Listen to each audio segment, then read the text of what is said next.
جب تک آپ اپنی سی وی لے کے جب تک آپ لوگ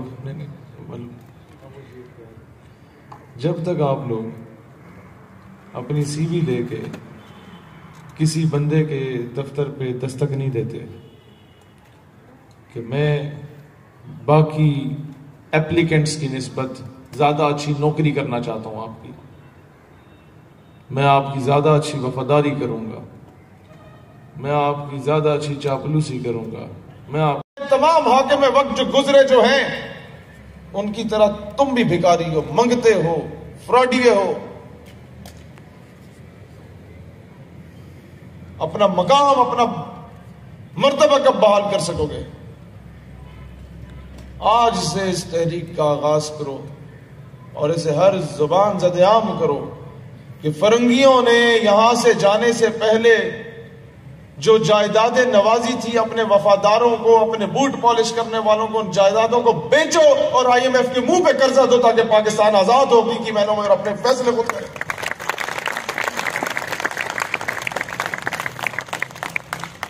ہمیں اور پوری دنیا کے مسلمانوں کی امیدوں کا مرکز آپ مسلمان ہو۔ آخر کیا وجہ ہے کہ ہر فورم پہ ہم نے کہا کہ دہشت گردی کے خاتمے اور امن کے قیام کے لیے ہم امریکہ کے ساتھ کھڑے ہیں؟ ہم نے کئی افغانیوں کی سامنے حمایت نہیں کی، لیکن کیا وجہ ہے کہ امریکہ پیٹ کے کہہ رہا ہے کہ بھائی جان ہماری اگر تباہی کسی نے نکالی ہے اور شکست دی ہے ہم نے، تو وہ تو حقیقت میں پاکستانیوں نے شکست دی ہے۔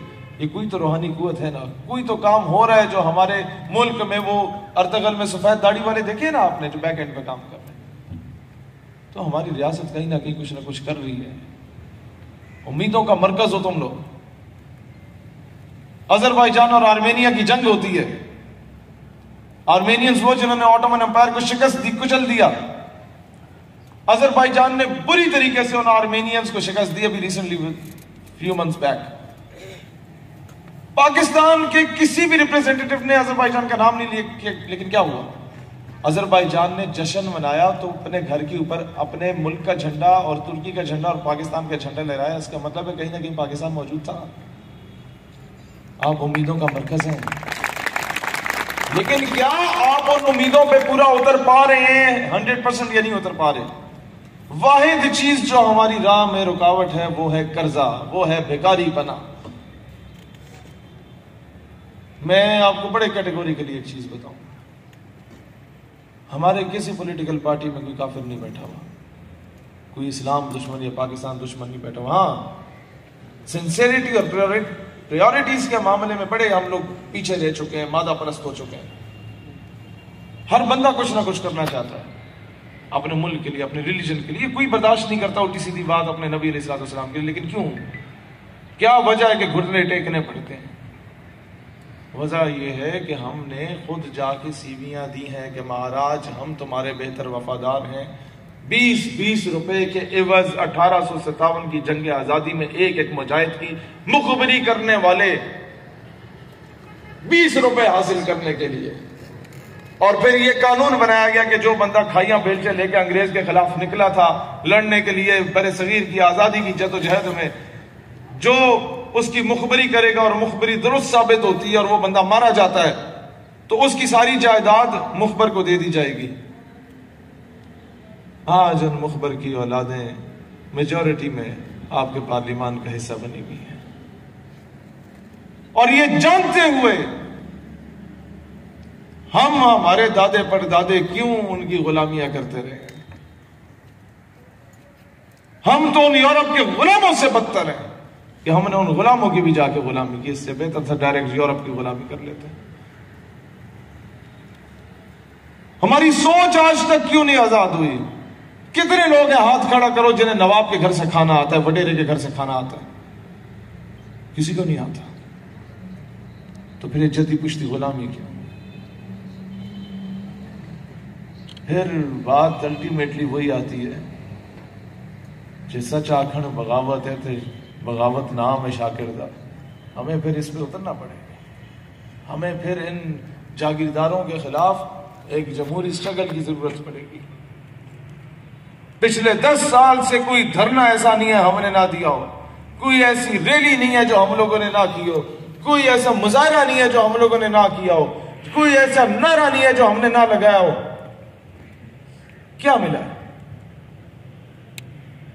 سولوشن کس چیز میں؟ پیرلل کام کرنا شروع کر دو.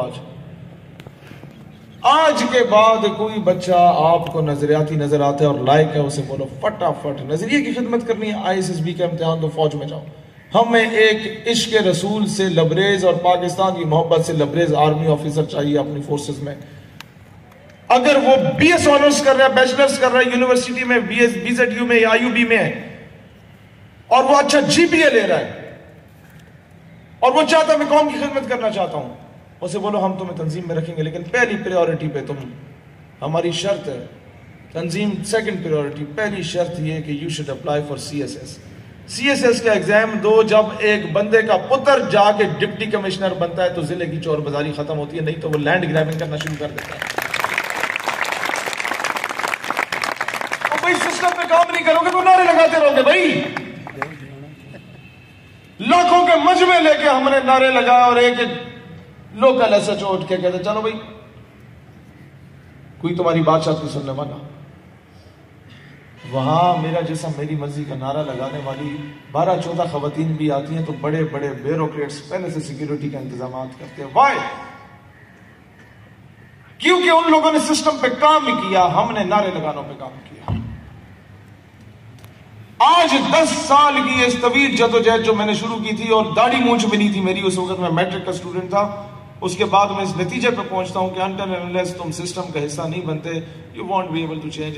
بیٹھ کے بس ساری زندگی احتجاج دھرنے نعرے لگاتے رہو. اور اس کا سب سے بہترین، اب یہ کہیں گے یہ پاسبل کیسے ہے؟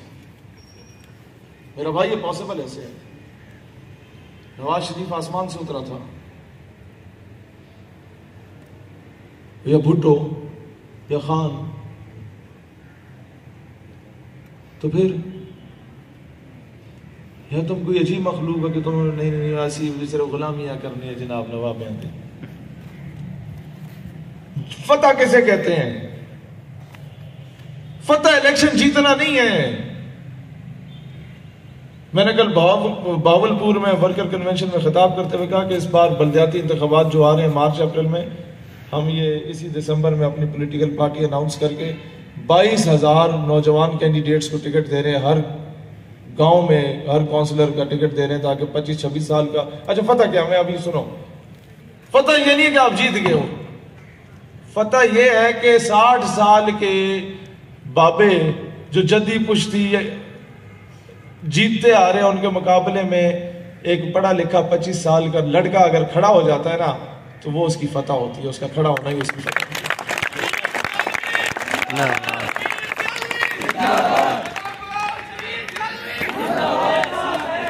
اب آپ لوگوں نے کن کن چیزوں پہ کام کرنا ہے؟ ہم نے ایک جذباتی اور انقلابی گفتگو سے ہٹ کے سولوشن اورینٹڈ چیز پہ آنا ہے. ایک کام بڑا لمبا ہے، اس کا رزلٹ آپ کو آج شاید اس زندگی میں ملے نہ ملے. سر جس طرح نعیم صاحب بتا رہے تھے، میرا بھائی بظاہر کوئی جیتتا ہے یا نہیں جیتتا، رزلٹ اورینٹڈ چیز اللہ تعالیٰ کے ہاتھ میں ہے. تم نے صرف مورخ کے کتابوں میں زندہ رہنا ہے کہ ہاں کوئی تھا جس نے رسم شبیری ادا کی تھی، سر کٹا گیا تھا، جھکا کے نہیں گیا تھا. تم لوگوں نے اس چیز پہ دیکھنا ہے کہ ایک بندہ اگر PhD اسکالر ہے اور اگر وہ اپنے پنڈ کے کسی بزرگ آدمی کو آدھی انگلی سے سلام کرتا ہے کہ یہ تو سارے جاہل گوار ہیں، تو اسے ڈگری آگ لگا دینی چاہیے. اور اگر ایک پی ایچ ڈی اسکالر ایک انڈر میٹرک نواب کے سامنے گٹوں میں بیٹھتا ہے تو تب بھی اسے اپنی ڈگری کو آگ لگا دینی چاہیے. وہ جو کہتے ہیں نا وہ ہلکا یار تو پریشم کی طرح نم، یہ ہے. ہم لوگوں نے رزم حق و باطل کو چھوڑ کے فولادی قوت اپنوں پہ اپنی ٹانگیں کھینچنے پہ استعمال کرنا شروع کر دی. اور پھر آپ لوگوں نے ایک چیز کا جو منجن اور چورن بکتا رہا ہے ساری زندگی میں، 70 سالوں سے قوم کو تقسیم کیا گیا فرقے کی بنیاد پہ اور لسانیت کی بنیاد پہ، اس منجن کو روکنا ہے. وہ آپ روک سکتے ہیں. میرا بھائی جب آپ پہ بم گرتا ہے نا افغانستان میں، عراق میں، لیبیا، سیریا، لبنان، پیلسٹائن میں، اونی کچھ دا تسی ہاتھ میں بند دے ہو. انہوں نہیں پتا ہوندہ تہاڈا مسلک مکتبہ فکر کی. یہ ہمارے لوگ اپنا چورن بانٹنے کے چکر میں آپس میں آپ کو لڑوا کے تو رات کو محفلوں میں اکٹھے بیٹھے ہوتے ہیں سارے. ٹی وی ٹاک شوز میں کس طرح ایک دوسرے کو پیار پیار سے گل مل کے مل رہے ہوتے ہیں. پھر کیا ڈرامے بازی لگائی ہوئی ہے؟ کیوں امت کو تقسیم کر رہے ہو؟ پاکستان کو تقسیم، پاکستان کو شکست دینی ہے. ایوبی کہتا تھا کسی قوم کو دشمنی کی ضرورت ہی نہیں ہے، اس کے اداروں کو قوم سے لڑوا دو، تباہ. اور پھر فحاشی اور ریانی پھیلا دو، تباہ. پھر کیا قوم کو تباہ کرنا ہے؟ آپ چار ہیں، دشمن آپ کے 3 ہیں، وہ کبھی آپ کو شکست نہیں دے سکتے. آپ اس کی لتاں باواں سب توڑ کے پرے پھینکو گے، لیکن دشمن کرے گا جناب اے سندھی ہے، سرائکی ہے، بلوچ ہے، پٹھان ہے، اور پہلے آگے سرائکی کو مارے گا تو سندھی بولے گا چنگا ہے مری گئے، پھر سندھی کو مارے گا، وہ کرتے کرتے سب کو مار دے گا. وہ ڈیوائیڈ اینڈ رول کی پالیسی پہ آج تم پہ حکومت کر رہا ہے. یہی تو کیا گیا. ماضی میں کتنی کوشش کی گئی پاکستانی اور افغانی آپس میں لڑ جائیں، کتنی کوشش کی گئی کہ ایران اور عراق کی جنگ کرا دی جائے، ہوئی. عراق اور کویت کی جنگ کرا دی، سعودی اور یمن کی جنگ کرا دی، ڈیوائیڈ اینڈ رول کی پالیسی پہ. اب اس نیج پہ آگے تھے کہ پاکستان اور ایران کو بھی لڑوا دو، سعودیہ کو مجبور کرواؤ کہ یہ قرضے واپس لینے کی بات کرے، اور پاکستان بولے یہ لو منہ پہ مارے قرضے، وہاں لڑ جنگ کروا دو. اور ہم لوگ اتنے ڈھگے ہیں کہ آج تک نہیں سمجھ رہے، قوم پرستی میں اتنا گر چکے ہیں کہ ہم نے نہیں دیکھا کہ وہاں بھی میرا مسلمان بھائی بیٹھا ہے، میں اسے پھولوں کا گلدستہ تو دے سکتا ہوں، نہ اس کی گولیاں ریسیو کروں گا، نہ اسے گولیاں ماروں گا. ہم نے متحد ہو کے چلنا ہے. آج ہم نے یہ نیریٹو دینا ہے دنیا کو کہ آج کے بعد مسلمان کی بندوق مسلمان کے خلاف استعمال نہیں ہوگی. آج کے بعد مسلمان کسی غیروں کی جنگ نہیں لڑے گا. آج کے بعد مسلمان فرقہ واریت میں نہیں پڑے گا. آج کے بعد حضرت اقبال رحمۃ اللہ علیہ سے پوچھا نا کہ یہ قوم کیا ہے، وطن کیا ہے، تو کہتا ہے وطن رنگ خون کو توڑ کر ملت میں گم ہو جا، نہ تو رانی رہے باقی، نہ ایرانی نہ افغانی. اقبال وط کی رہے باقی مسلمان. ان تازہ خداؤں میں بڑا سب سے وطن ہے، جو پیرہن ہے اس کا وہ مذہب کا کفن ہے. لوگ کنفیوز ہو گئے. اقبال کی قومیت کا ہے کیا؟ قوم کیا ہے؟ وطن کیا ہے؟ مذہب کیا ہے؟ اقبال نے تب آگے جواب دیا کہ بازو تیرا توحید کی قوت سے قوی ہے، اسلام تیرا دیس ہے، تو مصطفی ہے. This is your ideology, this is your identity. تم نے اس بیس پہ آگے پوائنٹ پہ اٹھاؤں. اب آپ نے کیا کرنا ہے؟ آپ نے یہ دیکھنا ہے کہ مسلمان یا اسپیشلی پاکستانی کی ڈیفینیشن کیا ہے. دنیا کے کسی بھی نکڑ میں کوئی مظلوم مسلمان بیٹھا ہے تو وہ پاکستانی ہے. جس طرح مجھے دکھ ہوتا ہے کہ حاصل پور یا حیم یار خان یا دنیا پور میں کہیں میرے بھائی پہ ظلم ہوتا ہے تو میں اسے سمجھتا ہوں وہ مجھ پہ ظلم ہوا ہے. اسی طریقے سے دنیا کے کسی نکڑ میں اگر مسلمان پہ ظلم ہوتا ہے تو میں یہی سمجھوں گا کہ میرے پاکستان پہ ظلم ہوا ہے. کیوں؟ Pakistan was not made for Sindhis and Balochis, neither it was made for Punjabis and Pashtuns and Seraiki وغیرہ وغیرہ. یہ سب بکواس ہے. ہمارے 5 صوبے ہیں تو یہ ہے جھوٹ. اسرائیل کس کے لیے بنا تھا؟ ان کے اندر کئی مکتبہ فکر، کاسٹ، کریڈ ہو گئے نا. جس طرح ہمارے خان ملک چودھری ہیں، کسی نے بولا یہ فلاں کے لیے بنا، ترکی بنا ترکوں کے لیے، ایران بنا فارسیوں کے لیے، سعودی عرب بنا سعودیوں کے لیے، افغانستان بنا افغانیوں کے لیے. واحد پاکستان ہے جو بنا پاکستان. پاک لوگوں کے رہنے کی جگہ مسلمانوں کے لیے ایک آئیڈینٹی آئیڈیالوجی کی بنیاد پر. پوری دنیا میں کہیں ہندو پہ ظلم ہوتا ہے، انڈیا پولیٹیکل اور ریلیجیس اسائلم دینے کو تیار ہوتا ہے. یہودیوں کے ساتھ کچھ ہوتا نہیں ہے کہ پہلے اسرائیل پہنچا ہوا ہوتا ہے. ایک تھرڈ کلاس کوئی مخلوق اٹھ کے اگر کوئی نازیبا الفاظ استعمال کر دیتی ہے ہمارے اسلام کے بارے میں اور اس کو کسی کیس میں آپ اٹھا لیتے ہیں تو پورا ویٹیکن سٹی سے لے کے پورا یورپ ایک پلیٹ فارم پہ اکٹھے ہو کے اپنے اس ریلیجن کی عورت کو اٹھا کے لے جاتا ہے اور آپ کے منہ تھپڑ مارتا ہے کہ who the hell you are. ہم کیوں نہیں متحد ہو رہے اس بیس پہ؟ کیونکہ ہمیں لگایا ہوا بھول بھلائیوں میں بھائی جان 70 سال سے ٹرک کی بتی کے پیچھے لگایا ہوا ہے. پہلے جناب ایک بندے کو اٹھا کے قائد بنا دیا گیا جس نے اپنی 2 ٹکے کی کرسی کے پیچھے یہ نعرہ لگا دیا کہ ادھر تم ادھر ہم. 52% آف پاکستان، مشرقی پاکستان، آج کا بنگلہ دیش. محترمہ فاطمہ جناح صدارتی انتخابات میں بنگلہ دیش مشرقی پاکستان میں جیت گئی تھی، یہاں سے ہاری تھی. وہ ہم سے بڑے پاکستانی ہیں، ہم کھو بیٹھے گا. ایم عالم 5 جہاز 1-2 منٹ میں تباہ کرنے والے بھارت کے بنگلہ دیش سے تھے. آج بھی وہاں کا پاکستانی جو بنگلہ دیش میں ہے وہ روزانہ پھانسی کے پھٹوں پہ چل رہا ہے.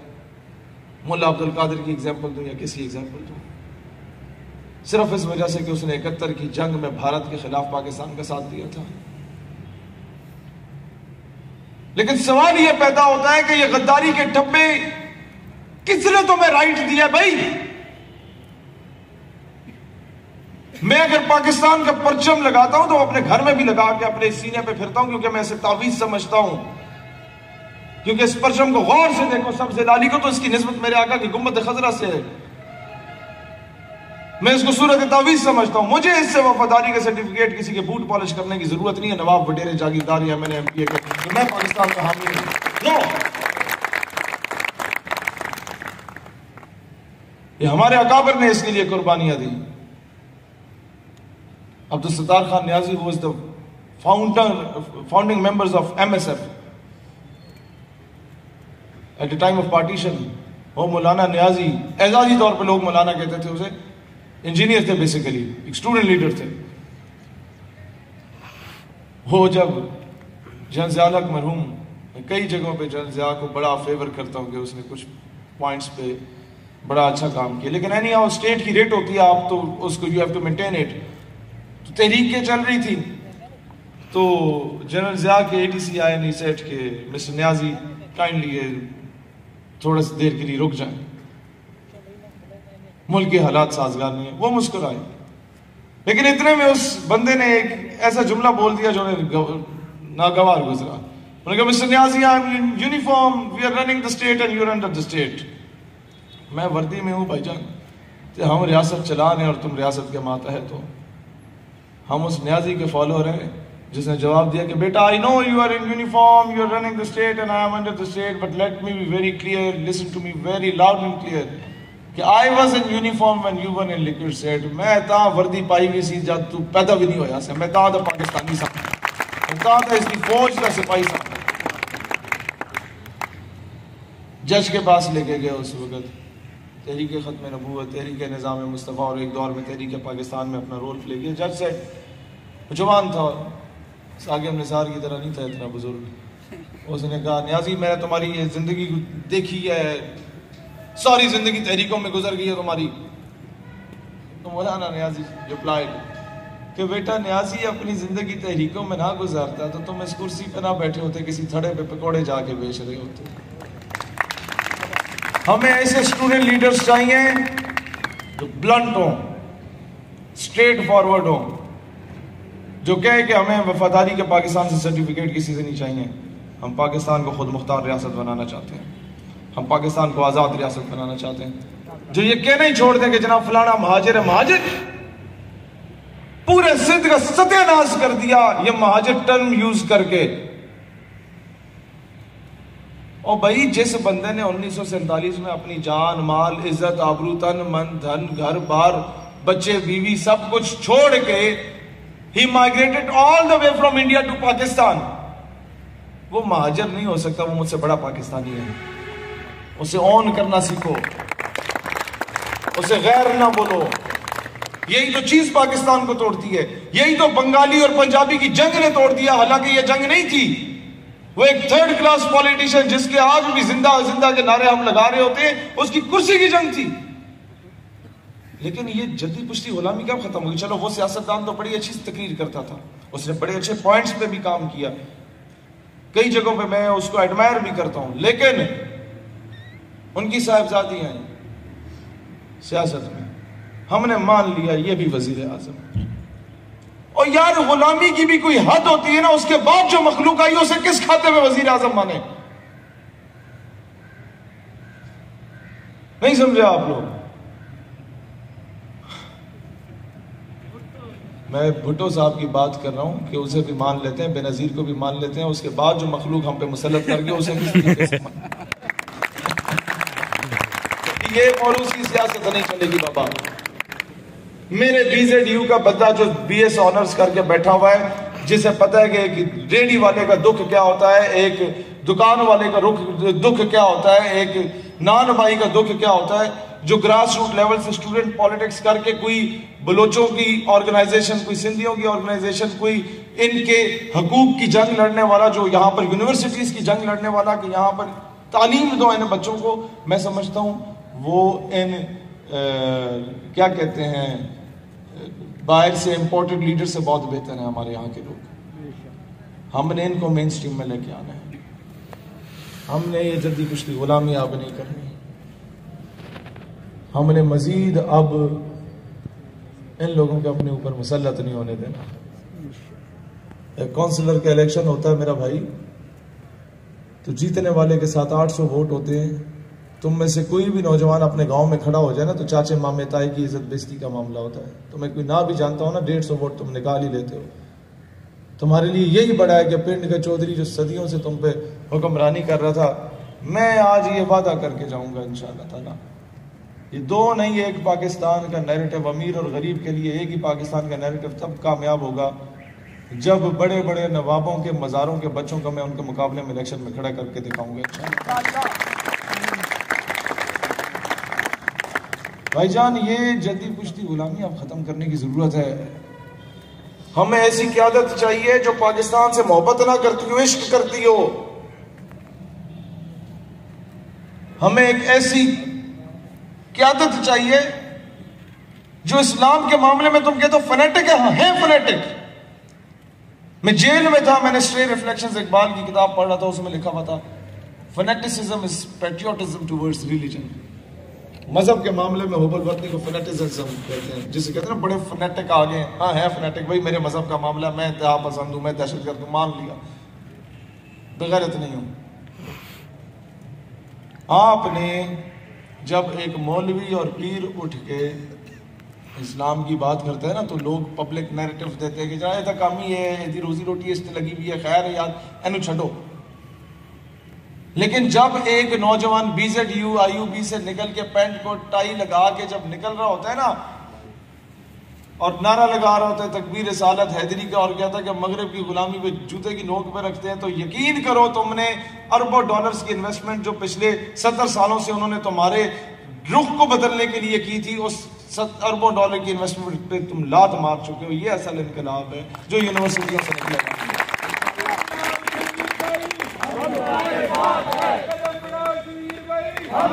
آپ نے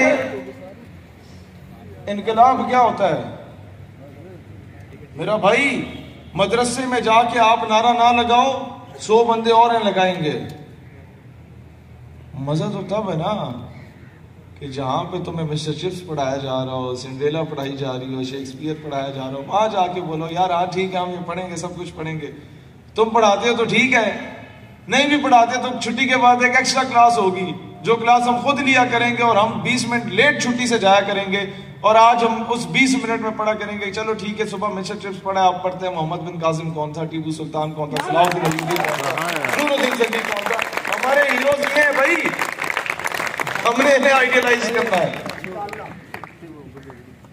جب یہ چیز آپ پڑھو گے کہ طارق بن زیاد کے سامنے 10 گنا بڑا لشکر تھا، واپسی کا رستہ کشتیوں کے ذریعے تھا، اور اس نے کہا یا غازی بنیں گے یا شہید بنیں گے، میں اپنی کشتیاں جلا دیتا ہوں۔ اس نے اس وقت جو بات کی تھی، میں کہتا ہوں کہ اگر ہم لوگ یہ چیز اپنے بچوں کو بتانا شروع کر دیں، آج کوئی آپ سے یہ بات یہ نہیں کہے گا کہ جناب ہمارے پاس وسائل نہیں ہیں، ہم کشمیر کے معاملے میں کیا کر سکتے ہیں۔ آپ کہتے ہیں میں جنگ کر لوں، کوئی اتنی ڈھیلی سٹیٹمنٹ نہیں دے گا، کوئی colonel Joseph Raymond Davis Abhinandan Kulbhushan کو بھیجنے کی باتیں نہیں کرے گا۔ ہم نے آج اپنی پالیسیز کو درست کرنا ہے۔ ہم نے آج کے بعد یہ فیصلہ کرنا ہے کہ میرا کے پی کے کا پٹھان اگر احتجاج کرتا ہے کہ جناب معدنیات میں مجھے حق دو، یہ میری رائلٹی ہے، یا بلوچ یہ احتجاج کرتا ہے کہ مجھے یونیورسٹی بنا کے دو، تو اپروں کے ساتھ مذاکرات کیے جاتے ہیں، ڈنڈے نہیں چلائے جاتے، ڈنڈے ابھینندن پہ چلائے جاتے ہیں، ڈنڈے کلبھوشن یادو پہ چلائے جاتے ہیں، اپنوں کو سینوں سے لگایا جاتا ہے۔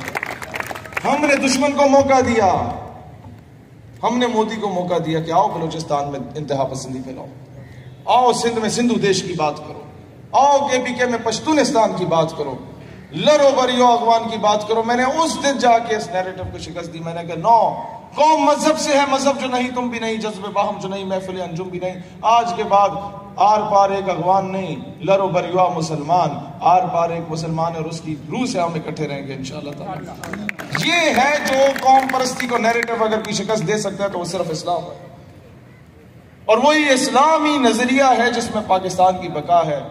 مجھے بتاؤ، ہمارا ایک ایک فوجی، آپ یہ کہتے ہیں نا وہ جی ایک فوجی کی میت آ گئی، اس وقت پریشان نہ ہوا کرو، تب انڈین میڈیا دیکھا کرو، وہ کہ 15-16 کو جہنم واصل کر کے ادھر آ رہا ہوتا ہے۔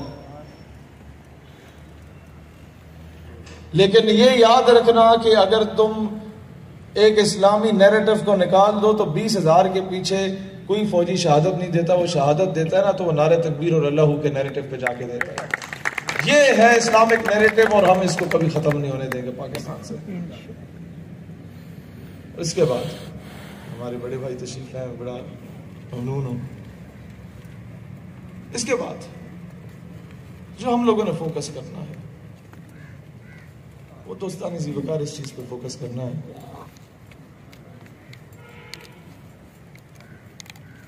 کہ پاکستان کو ہر بندے نے اپنے انداز میں لوٹا ہے۔ آج سے ہمارے یونیورسٹی کے اسٹوڈنٹس اس بات پہ ریسرچ کرنا شروع کر دیں کہ ہمارے پاکستان میں کول ریزروز کتنے ہیں۔ یہ سب سے قابل غور بات ہے۔ ڈاکٹر عبدالقدیر خان فرمایا کرتے تھے کہ پاکستان میں اتنے کول ریزروز ہیں کہ اگر صرف کول ریزروز کو یوٹیلائز کر کے بجلی بنائی جائے تو پاکستان ایران جیسے 3 ممالک کو 30 سال کے لیے بجلی پرووائڈ کر سکتا ہے مفت میں۔ ہم کیوں نہیں یوٹیلائز کر رہے؟ گولڈ ریزروز نکلے، پریشیس سٹونز نکلے، کیوں نہیں یوٹیلائز کر رہے؟ آپ کے آئل اینڈ گیس کا معاملے کو کیوں نہیں یوٹیلائز کیا جا رہا اور پاکستان کے قرضے کیوں نہیں اتارے جا رہے؟ ہمیں کیوں بار بار بھیک منگوانے پہ مجبور کیا جا رہا ہے؟ آج کے بعد اس چیز پہ ریسرچ نہیں کرنی کہ جناب قریشی صاحب چنگے نے، یا چٹھا صاحب چنگے نے، یا چودھری صاحب چنگے نے۔ نو، آج کے بعد یہ ریسرچ کرنی ہے پاکستان مقروض ہے میرا ملک، اس کا قرضہ اتارنا ہے تو بتاؤ کیا فارمولہ ہوگا۔ آج کے بعد یہ نہیں ریسرچ کرنی کہ جناب بلوچ حکومت سے آئے یا سندھی حکومت سے آئے۔ آج کے بعد یہ ریسرچ کرنی ہے کہ میرا 52% آف پاکستان جو ٹوٹ کے الگ ہوا تھا، میں وہ پاکستان کیسے حاصل کر سکتا ہوں۔ مجھے بنگالیوں سے پاؤں میں پڑھ کے بھی معافی مانگنی پڑی، میں مانگوں گا اور بولوں گا کہ جناب تم حکومت کرو، لیکن میں قائد اعظم کا پاکستان واپس لانا چاہتا ہوں۔ مجھے بھٹو اور یحییٰ کا پاکستان نہیں چاہیے، قائد اعظم کا مکمل پاکستان چاہیے۔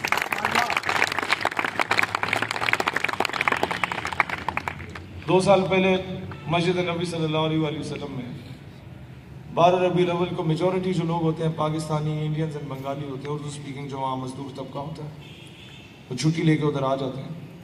تو مودی نے یہ حرامزادگی کی کہ اس نے ایگزیکٹ 12 ربیع الاول کے دن یہ فیصلہ کرنا تھا کہ آج سے 12-14 سال پہلے جو بابری مسجد کو شہید کیا گیا اس کا سپریم کورٹ نے فیصلہ سنانا ہے کہ کیا یہاں بابری مسجد دوبارہ ری بلڈ کی جائے گی یا یہاں پر مندر بنایا جائے گا، رام مندر.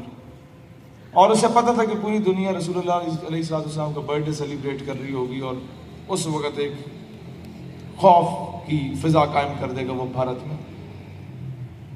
خیر مسجد نبوی میں عصر کی نماز کا وقت تھا، اس سے پہلے تھوڑا کا وقت، تو خاموشی تاری تھی. اتنے میں اچانک وہ بیچ میں ایک کیرلا اسٹیٹ ہے، وہاں کا ایک ایم ایل اے آتا ہے، ممبر آف لیجسلیٹو اسمبلی، جو یہاں کے ایم این اے ہوتے ہیں نا، اس طرح وہاں ایم ایل ایز ہوتے ہیں انڈیا کے. تو اس کے جو 7 فالوورز تھے، 2-4 انہوں نے تعارف کرایا کہ جی یہ ہم یہاں پر پاکستانیوں کے ساتھ رہتے ہیں، مزدوری کرتے ہیں، تو ہمیں ان کی ویڈیوز دکھاتے ہیں، ان کے ساتھ بیٹھے ہیں، آپ گپ شپ لگائیں. تو he was feeling quite uncomfortable with me کہ یار یہ پتہ نہیں کون ہے، کیونکہ انڈیا کے جتنے بھی وہاں پر لوگ عمرے کے لیے آتے ہیں، وہاں را کے بھی بندے آتے ہیں دیکھنے کے لیے کہ جی پاکستان کے ساتھ کون کون رابطے میں یا کوئی پاکستانی کے ساتھ کس انداز میں مل رہا ہے. کیونکہ جب سے آپ کا یہ خیر کئی چیزیں میں اوپنلی نہیں ہے اس طرح بتا سکتا. ہوا کیا کہ وہ بیٹھا تو اتنے میں اچانک خاموشی ٹوٹتی ہے مسجد نبوی کے اندر اور سارے لوگ ایک دوسرے کے کانوں میں باتیں کرنا شروع کر دیتے ہیں. مجھے اندازہ ہو گیا کہ فیصلہ آ گیا، لیکن اب یہ پوچھنا میں نے مناسب نہیں سمجھا دائیں بائیں سے کہ جناب کیا فیصلہ آیا. واٹس ایپ پہ سب کو پہنچ جاتا ہے کہ بابری مسجد کو ری بلڈ کیا جائے، جسے شہید کیا تھا ان مودی سرکار نے جب یہ ایکسٹریمسٹ ہوا کرتے تھے پہلے اپوزیشن میں، یا رام مندر بنایا جائے. اتنے میں ہی کال ریسیو ہوتی ہے اس ایم ایل اے صاحب کو. اب غور سے سنیے گا کہ پاکستان کہاں کہاں پھیلا ہوا ہے. وہ کال ریسیو ہوتی ہے اور وہ کال کے جواب میں کہتا ہے کہ جی مجھے معلوم ہے کہ یہ فیصلہ ہوا ہے اور میں سپریم کورٹ کے فیصلے کی قدر کرتا ہوں. مجھے اس پہ غصہ آنے لگ گیا کہ اس کی ٹون سے اندازہ ہو گیا کہ فیصلہ مندر کی حق میں اور یہ خاموش ہے. پھر اس سے کوئی سوال کیا جاتا ہے، اس نے کہا نہیں ہم کوئی مزاحمت نہیں کریں گے، ہم کیا کر سکتے ہیں، بس کورٹ کا آرڈر آ گیا، ہم کچھ نہیں کہیں گے، بس ہم اسے ایکسیپٹ کرتے ہیں. تیسری مرتبہ اس نے پھر جواب دیا کہ جناب میں نے آپ سے کہہ دیا نا کہ ہم عدالت کے فیصلے کو قدر کی نگاہ سے دیکھتے ہیں، بس بہت شکریہ، فون بند کر دیا. اتنے مجھے غصہ آ ہی رہا تھا کہ میں اس سے پوچھتا کہ تم وہاں کے ممبر آف لیجسلیٹو اسمبلی ہو، تم اتنی بغیرتی کیوں کر رہے ہو، کیوں خاموش ہو. لیکن فون بند کرتے ہی وہ سر نیچے کر کے ہاتھ اپنی آنکھوں پہ رکھ کے زاروں کے دار رونے لگ گیا خاموشی سے. میں کمر پہ ہاتھ رکھا، میں نے پوچھا سر فیصلہ آگے کہتا ہے، سر ہلایا. میں کہ کیوں نہیں بولے آپ، مطلب میڈیا والوں کی کال تھی، آپ کا نیریٹو لینا چاہ رہے تھے، کیوں نہیں بولے آپ، مذمت کیوں نہیں کی. کہتا ہے تم کیا چاہتے ہو کہ میں بھارت پہنچوں اس سے پہلے میرے بیوی بچوں کو جلا دیا جائے. میں نے کہا کیا مطلب، تم لوگ بھارت کے شہری نہیں ہو، ساری زندگی ترنگے لہراتے رہے ہو بھارت کے، ساری زندگی وفاداری کا ثبوت دیتے رہے ہو بھارت کے. انڈیا کو نیوکلیر اسٹیٹ تم لوگوں نے بنوا دیا، انڈیا کی اتنی ترقیوں میں تم لوگوں نے کردار ادا کیا، ابوالکلام آزاد جیسے اتنے بڑے نوبل لوگ تم لوگوں نے دے دیے انہیں، اب بھی وہ تمہیں کہہ رہے ہیں کہ تم ہمارے شہری نہیں ہوئی، کہ یہ شک ہے. تو اس نے جواب یہ دیا کہ بھائی جان ہمیں تم سے گلہ ہے، تم کشمیر سے آگے کبھی بات ہی نہیں کرتے، تم سیاست چمکاتے ہو، تم کشمیر کو بیچ رہے ہو، ساتھ ہمیں بھی بیچ رہے ہو. اب غصہ مجھے تھا لیکن وہ ٹھنڈا ہو چکا تھا اور میں اسے سننا شروع ہو گیا. اس نے کہا آج بھی پاکستان جب بھارت سے میچ جیتتا ہے تو ممبئی، لکھنؤ اور دہلی میں رات کے 2 بجے جب ساری عوام سو جاتی ہے تو مسلمانوں کے بچے ہندوستانی شہروں میں باہر نکل کے پٹاخے چھڑا رہے ہوتے ہیں کہ ہم میچ جیت گئے. وہ خود کو آج بھی پاکستانی مانتے ہیں. آسام میں، حیدرآباد دکن میں، جوناگڑھ میں، تلنگانہ میں. لیکن مسئلہ یہ ہے کہ ہماری سیاست کا مرکز و محور کشمیر بنا ہوا ہے، ہم نے کشمیر کو بیچنا ہے صرف. اور کشمیر کیوں بکتا ہے اور کیسے بکتا ہے، جیتی ہوئی جنگیں میز پہ کیسے ہاری جاتی ہیں، ایسے ہاری جاتی ہیں کہ اسلام آباد کلب میں بڑے بڑے آفیسرز کے بچے اور الیکٹیبلز کے بچے جب بیٹھے ہوتے ہیں نا آپس میں، یہ دستور ہے. یونیورسٹی میں بھی امیروں کے بچے اکٹھے بیٹھا کرتے ہیں، کوئی بری بات نہیں ہے، اللہ نے نوازا ہے. لیکن ایک چیز میں بتانا چاہتا ہوں، وہاں جب اکٹھے بیٹھا کرتے ہیں نا اتوار کے دن، بریک فاسٹ پہ آئے ہیں جناب، تو وہاں پر ہوتا کیا ہے، وہاں پر ہوتا یہ ہے کہ ڈیسائیڈ کیا جا رہا ہوتا کہ جناب میرے جو نیو یارک گیا تھا بڑا خوبصورت علاقہ ہے، اچھا ہاں میرے پاپا کے ڈیلیگیشن گیا تھا نا تو میں نے نام لکھوا دیا. اچھا تم کہاں گئے تھے؟ میں جرمنی گیا تھا, وہ فلاں ڈیلیگیشن تھا, آپس میں ملکی معاملات پہ کوئی ڈسکشن تھی تو مجھے بیچ میں نام ڈلوا دیا گیا.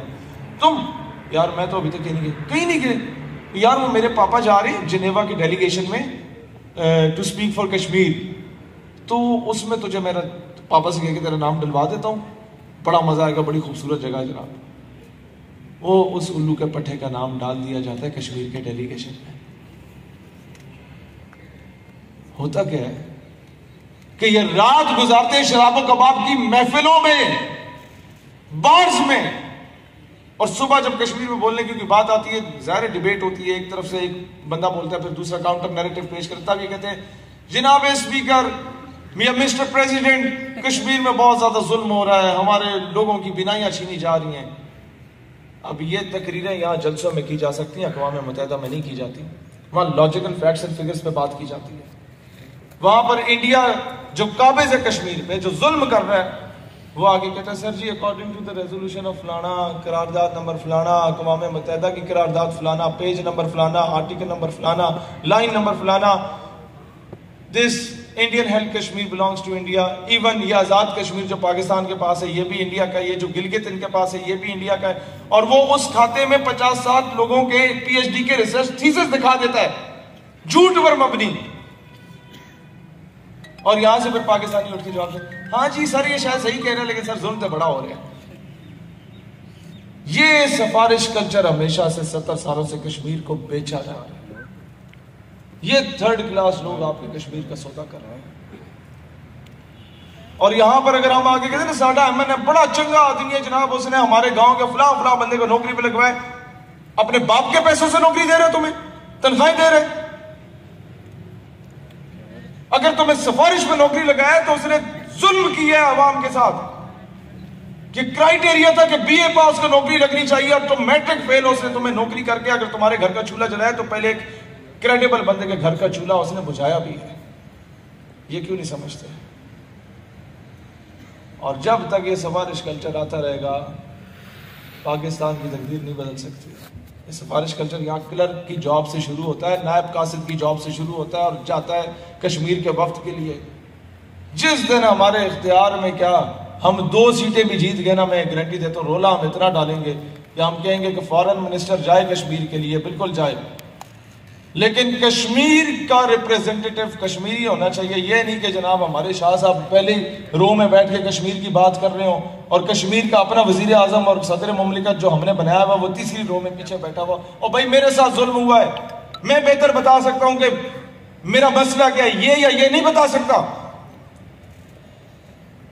جب تک آپ ان لوگوں کو وہ حق نہیں دیں گے, آپ یاد رکھیں کشمیری جو کشمیر بنے گا پاکستان کا نعرہ لگاتا تھا, ہماری غلط پالیسیز کی وجہ سے, ہماری ہٹ حرامی کی وجہ سے, ہماری حرام ٹوپیوں کی وجہ سے آج ان میں سے 70% اٹھ کے یہ کہنا شروع ہو گیا کشمیر بنے گا خود مختاری ہے. آپ کے آزاد کشمیر میں شروع ہوگی یہ بات. میں جب بھی ان کے ساتھ جا کے بیٹھوں کہتے شہید صاحب اگر پاکستانی تمہاری طرح ہے تو ہمیں پاکستان سے عشق بھی ہے, لیکن اگر پاکستانی ان غداروں نوابوں کی طرح ہے تو پھر ہمیں نہیں پاکستان چاہیے آزاد ریاست. مجھے دکھ ہوتا ہے کہ ایک مملکت جو اسلام کے نام پہ بنی ہے وہ کیوں کرچی ہو رہی ہے, اسے ریزہ کیوں کیا جا رہا ہے. اب ان چیزوں کو ہمیں روکنا ہوگا, ایسی پالیسیز بنانی پڑے گی. مجھے دکھ ہوتا ہے کہ جب میرے بلوچستان کے لڑکے کے علاقے سے سوئی گیس نکلتی ہے اور پورے پنجاب میں آ جاتی ہے, لیکن وہ اپنے نواب سے سوال نہیں کر سکتا کہ نواب صاحب اس کی رائلٹی تو تم کھا جاتے ہو, لیکن گیس سوئی اور ڈیرا بگٹی کو کیوں نہیں دلواتے؟ یہ پنجاب کے پاس تو جا رہی, اچھی بات ہے, میرے گھر سے ہو کے کیوں نہیں جا رہی, میرے گھر سے نکل. یہ غلامی ہے. اور پھر نواب کہتے ہیں نہیں, پنجاب تمہارا حق کھا گیا, جرنیل تمہارا حق کھا گیا. تو رائلٹی کس نے کھائی نواب صاحب یہ تو بتاؤ. سارا ملبہ پھر ریاست میں ڈالا جاتا ہے اور ریاست کو کمزور کیا جاتا ہے. جس دن سندھ کا مزدور, بلوچستان کا ہری اور پنجاب کا کسان اس نوابی اور جاگیردارانہ نظام سے نہیں نکلے گا, اس سے آزادی نہیں حاصل کرے گا, ساری زندگی غلامیاں کرو گے, پاکستان کا وہی قانون رہے گا. تمہیں پتہ ہی نہیں چلے گا کہاں سے کیسز ہوتے ہیں, کس طریقے سے پھنسایا جاتا ہے. 4 گھنٹے مجھے ٹارچر کیا گیا 6 مہینے بعد کہ تم ایک ویڈیو بیان دے دو کہ جناب آئندہ اس طرح کی ایکٹیویٹیز نہیں ہوں گی، آئندہ جناب مولویاں پیچھے نہیں جاؤں گے. میں نے کہا سوری جی، ہم ایک الگ آرگنائزیشن ہے، وہ ایک الگ آرگنائزیشن ہے، لیکن یہ بغیرتی والا ویڈیو بیان میں نہیں دوں گا. پالیسی سے ہمیں لاکھ اختلاف ہو سکتا ہے لیکن کاز پہ ہم ایک ہیں ہمیشہ. کہ ٹھیک ہے، آپ پہ دہشت گردی کا پرچہ کاٹا جاتا ہے. ایک بندہ جس کے باپ نے 36 سال فوج میں سرو کیا ہے، جس کا چھوٹا بھائی ابھی سیاچن کی ہائیسٹ پوسٹ سے اتر کے آیا ہے، جس کی خالہ کا ایک دائیں آنکھ، بازو اور ٹانگ آرے بازار دھماکے میں شہید کر دیے جاتے ہیں، جس کا ماموں پاکستان کا واحد آرمی آفیسر ہے جس نے 4 تمغے لیے ہیں، جس کے نانے نے 65-71 کی جنگ لڑی ہے، دادے کے بھائی نے جنگ لڑی ہے، ایک ابا کا کزن جو ہے وہ 3 سال انڈین جیل میں رہ کے آیا. پورا ٹبر جس کا ملک کے دفاع میں لگایا ہو، اس بندے کو آپ دہشت گردوں کی لسٹ میں جا کے اس پہ 4 شیڈول لگا کے اس کا آئی ڈی کارڈ بین کرتے ہو، جو جا کے اس وقت بلوچستان میں پاکستان کا جھنڈا لہراتا تھا ہندوستانیوں کے خلاف، جب لوگوں کی ٹانگیں کانپا کرتی تھی، اس وقت اس کا پاکستان کی شناخت اس سے چھین لی گئی ہے. مجھ سے میرا پاسپورٹ چھین لیا گیا تھا. ان ملک کے خزانہ لوٹنے والے چوروں کو 2 سال سے دبا ہوئے ہیں اور دوائی لینے کے لیے مر کے واپس نہیں آیا ابھی تک. ان کا نام ECL میں نہیں ڈالا گیا. میں بہت بڑا دہشت گرد ہوں، میرا نام ECL میں ڈالا آسان نہیں ہے. ایگزٹ کنٹرول لسٹ میں ڈال دو. اپنے گاؤں سے دوسرے گاؤں جائے گا تو پہلے ہمیں انفارم کر کے جائے گا تمہارے باپ کا ملک ہے لوٹر پٹو، تمہارے باپ کی جاگیر ہے پاکستان. بات یہ ہے کہ جو بندہ حق کی آواز بلند کرتا ہے، میٹ بھی یا مولوی، میٹ بھی یا مسٹر، اس کے اندر اگر کہیں نہ کہیں اسلام بیٹھا ہوا ہے نا، تم بلا تفریق مولوی اور مسٹر، بلا تفریق مسلک، بلا تفریق any sort of Saraiki Punjabi تمہیں رگڑا ملے گا ہی ملے گا. تو why don't you work on system? آج سے تیار کرو. کرنا ہے تو بھائی جان پہلے CSS کرنا ہو گیا تو چنگی گلے، نہ ہو گیا تو سیاست کر لیں گے. پہلے جناب ڈپٹی کمشنر بننا ہی بننا ہے، اسسٹنٹ کمشنر بننا ہی بننا ہے، ہوم سیکرٹری بننا ہے کہ 80 فیصلہ کریں گے 4 شیڈول کے نہ پائیے، عورت مارچ آ رہے ہو پائیں گے انشاءاللہ تعالی. تو بھائی باہر بیٹھ کے بنا رہی ہے، سسٹم پہ کام کرو. یونیورسٹیز کے لڑکوں کا کام مجھے بالکل پسند نہیں آئے گا کہ میں یہاں ریلی نکال رہا ہوں، میرے ساتھ جا کے نعرے لگا رہے ہوں. میں تمہیں سسٹم میں دیکھنا چاہتا ہوں کہ یہاں پر جب ہماری پولیٹیکل پارٹی اگر آتی ہے، وہ اسٹیبلش ہو رہی ہو، پیرالل میں ہمارے لوگ پروموشنز فورسز میں بھی لے رہے ہیں، اور پیرالل میں ہمارے لوگ یہاں پر سیکٹری ڈپٹی سیکٹری بن رہے ہوں، تاکہ 22 سال کے بعد جب خان کو گورنمنٹ ملی ہے نا، تو بیوروکریسی اسے چلنے کوئی نہیں دے رہی، نہ شوگر مافیا اسے چلنے دے رہا ہے، کیونکہ اس نے گراس روٹ لیول کی پالیٹکس دیکھی نہیں ہے. میری داڑھی مجھ نہیں آئی تھی، حضرت جانتے ہیں ان کے چھوٹے بھائی ہمارے سینئر ہوا کرتے تھے. میں 16 سال کا تھا، ATI سے میں نے اسٹوڈنٹ پالیٹکس کا آغاز کیا. مدرسے کی دال کھائی، گھر کے ہر چیز چھوڑ کے میں بلوچستان کے صحراؤں میں جون جولائی کی گرمیاں گزاری، اسلام آباد کی سرد راتیں جنوری کی وہاں اسلام آباد کی راتوں میں گزاری. جس کو گراس روٹ لیول کا پتہ ہوتا ہے نا، وہ بھلے ہی عمر میں کم ہو، وہ جانتا ہے کہ اس چیزوں کا سلوشن کیا ہوتا ہے. اور جو ڈائریکٹ، نو ڈاؤٹ اس کا ویژن بہت اچھا ہو سکتا ہے، میں خان صاحب کا نو ڈاؤٹ وہ بڑا پڑھا لکھا، انگریزی اچھی بولنے والا، ہینڈسم سمارٹ بھی ہو سکتا ہے، لیکن اس کو جب ٹیم فواد چودھری جیسے 3rd کلاس لوگوں کی مل جاتی ہے تو ایسے لوگ کبھی نہیں چل سکتے.